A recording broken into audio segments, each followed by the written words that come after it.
Israël affronte plusieurs problèmes. Un problème militaire, au nord avec le Hezbollah, avec la découverte des tunnels, mais aussi contre le Hamas. Mais nous avons d'autres défis à relever, comme la menace iranienne, et évidemment sur le plan diplomatique et dans les instances internationales.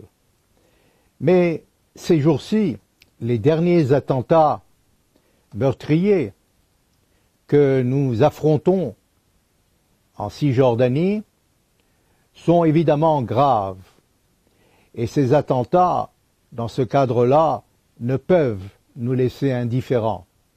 Mais évidemment, rien ne sert de paniquer, et donc il faut raison garder. Le terrorisme a pour but justement de semer la panique et la psychose. Toutefois, notre peuple devait préserver sa force tranquille et sa résilience. Bien entendu, le gouvernement, Tsahal, ne peuvent passer à l'ordre du jour sans réagir fermement et prendre des mesures draconiennes, immédiates, pour stopper l'hémorragie causée par le terrorisme palestinien.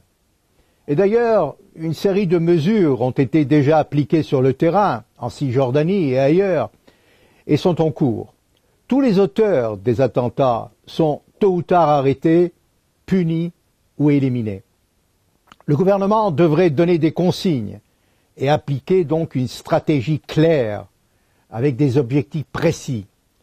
Évidemment, les manifestations, la colère et la rage des citoyens sont légitimes et compréhensibles, mais ce ne sont pas eux qui feront justice ou dicteront au gouvernement les mesures à prendre. Tsahal, l'état-major, a le devoir d'assurer la sécurité des citoyens résidant dans les villages de Judée et Samarie. Comme d'ailleurs la police a la responsabilité de garantir l'ordre et la sécurité quotidienne à Tel Aviv, à Haïfa, Beersheva ou partout ailleurs dans le pays. Il n'existe donc aucune zone différente ou interdite, ni à l'intérieur de la ligne verte et ni à l'extérieur. Voilà plus d'un siècle que nous combattons le fléau du terrorisme palestinien et chaque jour nous déjouons des intentions d'attentats et arrêtant chaque nuit des commanditaires, des auteurs, des suspects. Et grâce aux informations précieuses du Shin Bet, de nombreuses attaques terroristes ont été déjouées. Et durant cette année-là, qui s'achève, 2700 suspects, en majorité membres du Hamas, ont été arrêtés, des centaines d'attaques avortées. Le Hamas est fortement piégé car Tsahal et le Shin Bet suivent de près et minutieusement tous ces mouvements. L'organisation islamiste a perdu d'ailleurs sa bataille contre les forces de Tsahal et ne réussit pas à briser le siège et sa quarantaine depuis plus de 12 ans.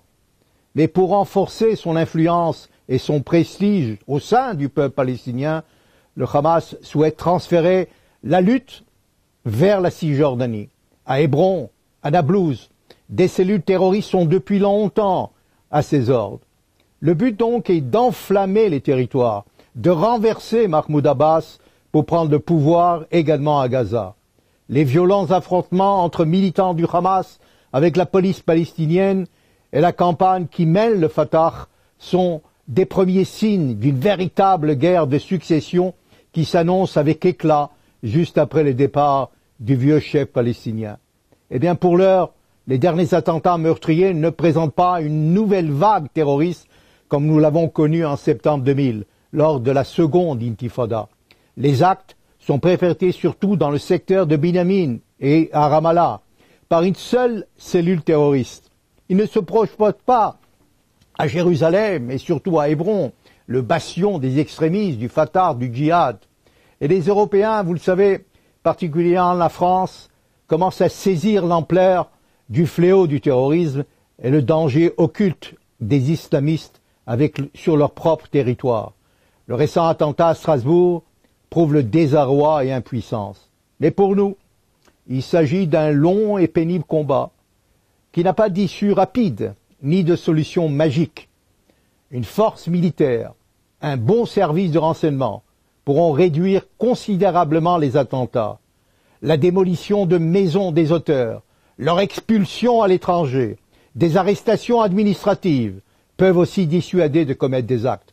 Mais ils ne suffisent pas pour éradiquer complètement le fléau. Le problème est surtout politique et dépend des leaders palestiniens qui encouragent, manipulent leur population, et donc ils devraient changer leur idéologie et leur narratif antisioniste et antisémite.